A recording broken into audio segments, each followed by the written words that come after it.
Magandang gabi mga par. So ano tayo, mag-walking vlog tayo ngayon mga par, no?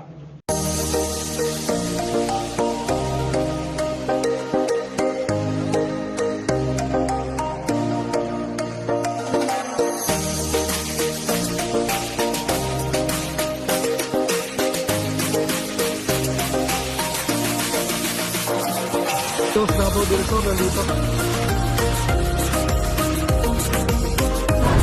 Oh, Canada!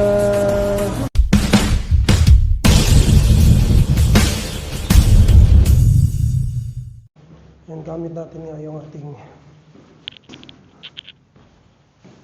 camera. And nagamit ko na itong ano ko mga pato. Ito, nakikita nyo. Yan lang, wala pa akong panali. Tinalian ko muna ng ano. Ano lang muna mga pato. Sinulid. Wala, maghanap ako ng panali nito. Para hindi na natin siya ganito. Hanapan ko pa. So kasi ngayon mga para susubukan natin ang pinagmamalaki ng Insta360, yung kanyang low light. Subukan natin ngayon mga para. Madilim na ngayon. So naka ano na to sa low light mga par, na naka-setting na low light. Ito maliwanag pa eh. Pagdating natin dito, yan, dadaan ko kayo mga par sa madilim na ano, madilim. So pinakamadilim dito, ang pinakamadilim. Kaya so yan.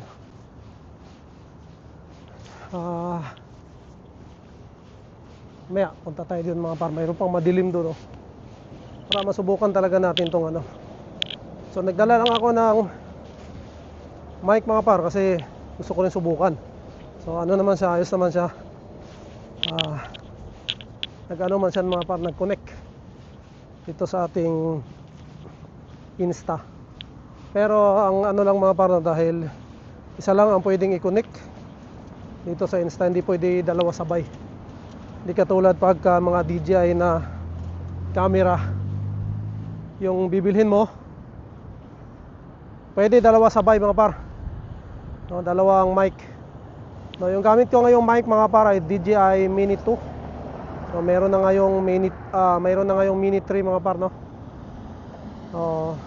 Hindi mo naman kailangan mag-upgrade sa ano mga par, dahil ano lang naman tong atin, malapitan lang naman. Siguro in-upgrade nila yung Mini 3. Hindi ko na alam, no, kung anong meron sa Mini 3. So malamang upgraded yun, kasi Mini 2. Pero chinek ko kanina mga par, ayos naman. Medyo malayo ngayong inano ko, naririnig naman, malinaw naman. So wala namang problema.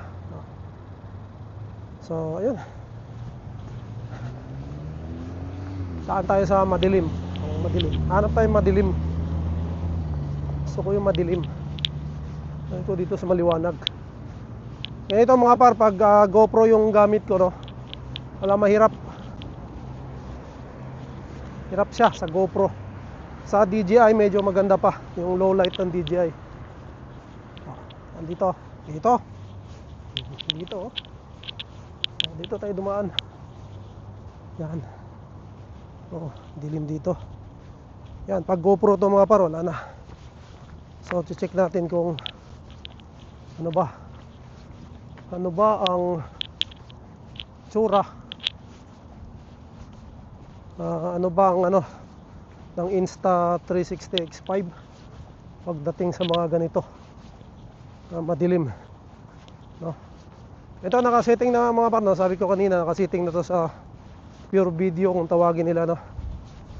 So ito na yung setting ng ano, pero 4K 30 fps lang to mga par, dahil inaano ko pa yung mga mas mabilis na resolution, no? Inaaral ko pa. So naka 4K 30 fps lang to. So tignan natin. Ayun, napakadilim na dito. yung dinaanan ko.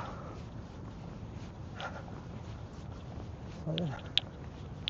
Pag sa GoPro ko to mga par, GoPro 9 lang naman yung akin, hindi na tayo magkakitaan. Yan yung problema.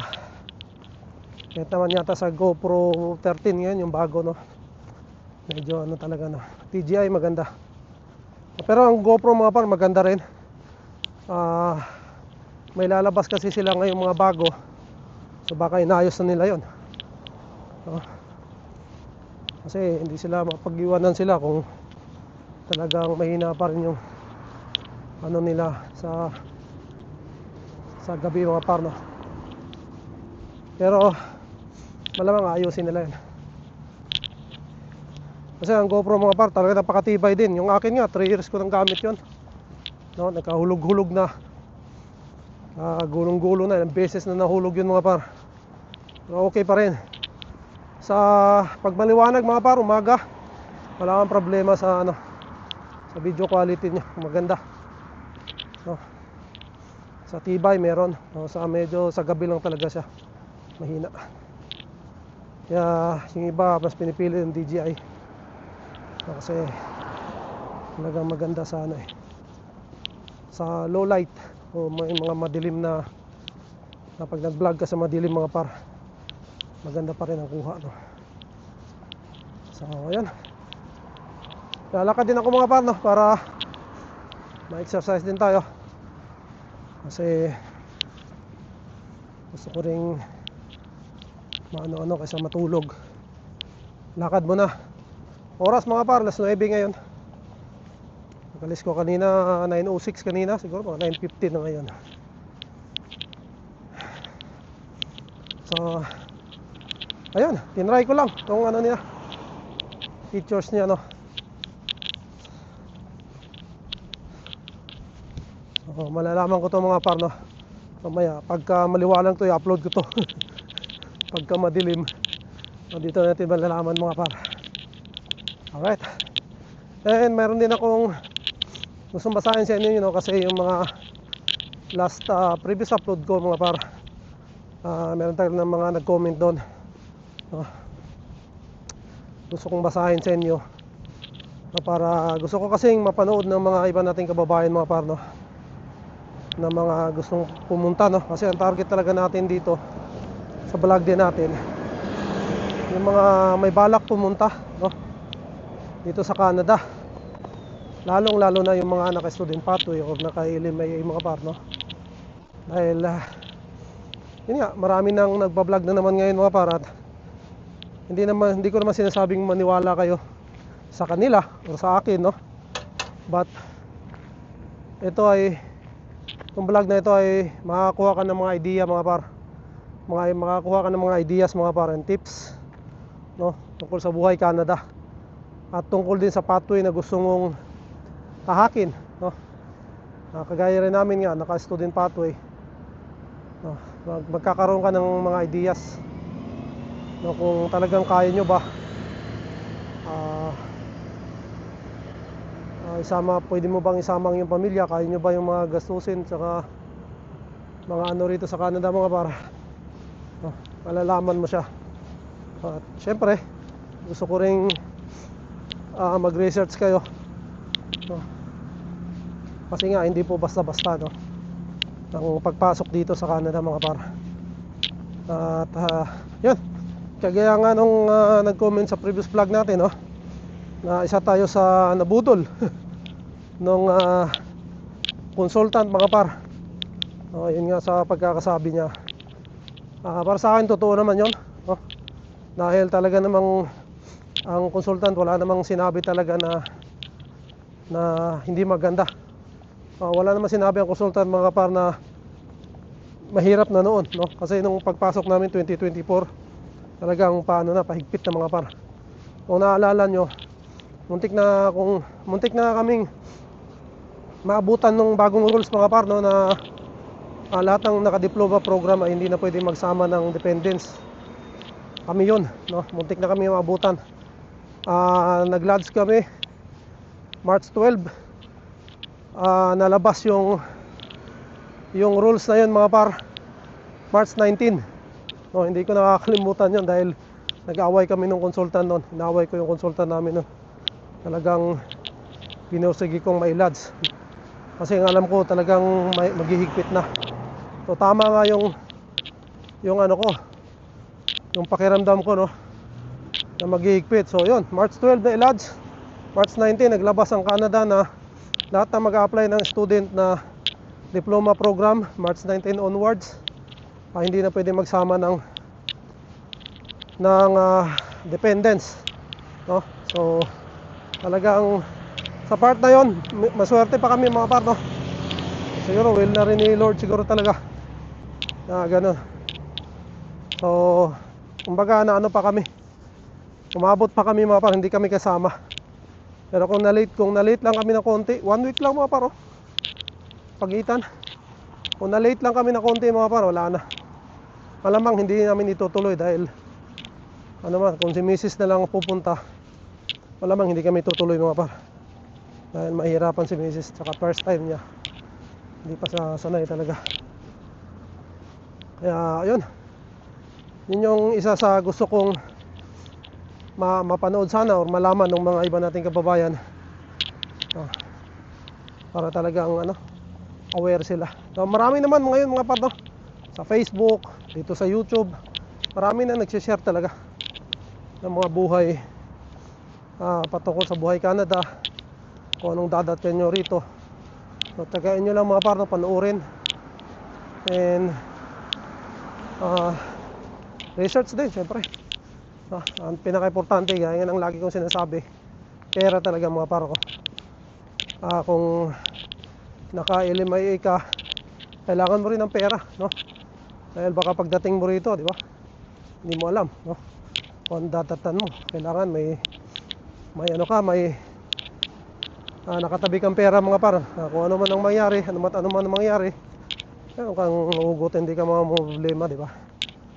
Lalo na kung naka-student pathway ka. So, lagi naman natin inulit-ulit yan mga par, no? Kaya pera is the key talaga, no? Pero yun nga, sabi ko nga sa inyo, kung kaya nyo, no? Kasi sa ngayon nga naghigpit talaga. At pabor nga tayo dyan sa paghigpit mga par, no? Dahil nga para sa kaayusan yan eh. Hindi naman yan para sa ikasisira ng sino man mga par, but para sa kaayusan ng lahat yan, no? Kasi talagang namang naabuso, ano? So pabor tayo dyan. At yun, kahit na apektado tayo, pabor pa rin tayo mga par, dahil nga para maayos, no? At pag naayos naman nila yan, sigurado naman magluluwag yan mga par, no? Malagyan na ng mga restrictions, higpitan yung mga papasok, tulad ng ginagawa nila ngayon. Kaya di ba, napakaganda, kaya pabor tayo dyan, wala tayong angal dyan. And sabi ko nga rin sa inyo, kung talagang tatamaan tayo at kailangan nating uuwi tayo mga par. At ano naman tayo eh, may chance pa naman tayong bumalik, no, kung sakali. Kasi wala naman tayo ginawang hindi maganda dito sa Canada mga par. So yun lang. Pero hindi naman lahat ng consultant mga par eh talagang no, meron man talagang consultant na talagang i-real talk ka, tatapating ka na ganito, ganyan. At sasabihan ka kung anong sa inyo, saan kayo mas maganda, no? Saan mas mababa ang cost of living, murang upa ng bahay, no? Yun, sasabihan ka ng gano'n, no? Mga din. Pero hindi naman kasi natin sila masisisi dahil yung mga ibang na yan, consultant na yan, hindi naman talaga rito mga par, no? Nakatira, no? Mayroon ding mga consultant na based dito, no? Kaya mag-ingat lang kayo mga par, piliin nyo maigi bago kayo kumuha ng mga serbisyo nila. Dahil Baka yung iba walang lisensya, mahirap din yun. Huwag niyong susubukin yung mga ganun. At kung kaya nyong i-DIY mga par, no? Mga kababae naman tayo magagaling, DIY lang, no? Napakaganda. Pag yun ang gawin, talaga malaki ang matitipid ninyo. Kung kaya nyong i-DIY yung application na yan, kahit anong application mga par, no? Kung kaya nyo, mas maigi, mas maganda. At siguraduhin nyo lang na kompleto yung mga documents na naipasa, para syempre hindi kayo magka-problema mga par. Dahil mahirap eh.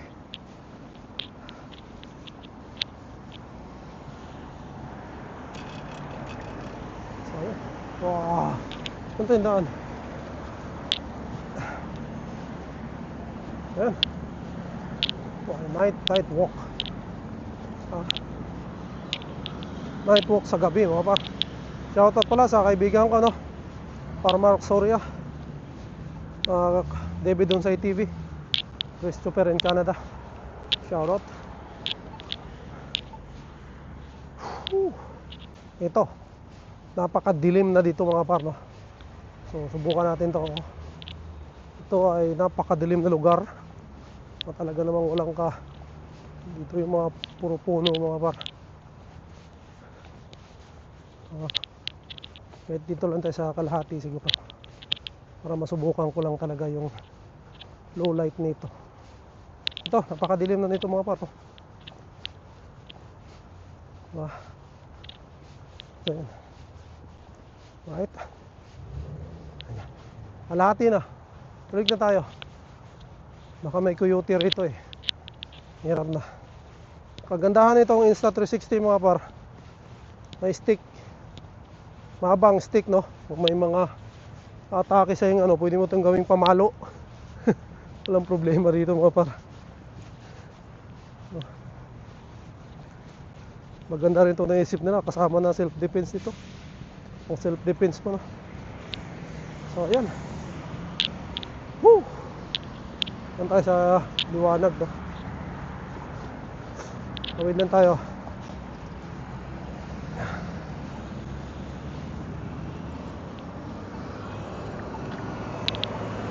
So mabalik tayo doon sa ano mga par, no? Dahil yun nga, ang serbisyo kasi ng mga consultant mga par ay hindi mura, no?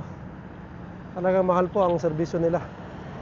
Kaya isa sa magandang gawin mga par ay siguraduhin nyo muna na lisensyado ang consultant na kukunin ninyo, no? Dahil magbabayad po kayo ng pera dyan. At isa pa, application nyo ang i-assist nila, no? Kasi mga par, kung ano man ang mali dyan, no? Application mo pa rin yung masisira dyan mga par, no? So at the end of the day, nagbayad ka na, tapos hindi mo pa nakuha yung gusto mo, diba?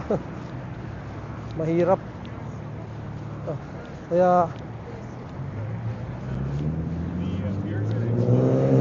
kailangan siguraduhin mga par.